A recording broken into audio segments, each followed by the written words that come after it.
কেয়ামতের পূর্বে দাজ্জালের আবির্ভাব ঘটবে, যে পৃথিবীতে 40 দিন অবস্থান করে মানুষকে বিভ্রান্ত করার চেষ্টা করবে।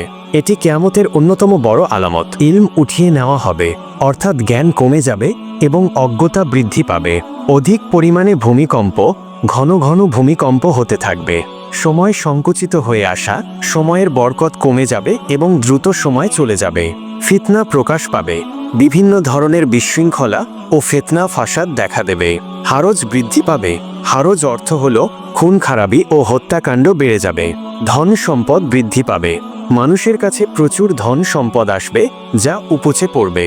উলঙ্গ পায়ে ও বস্ত্রহীন অভাবী রাখালরা উঁচু উঁচু প্রাসাদ নির্মাণে প্রতিযোগিতা করবে।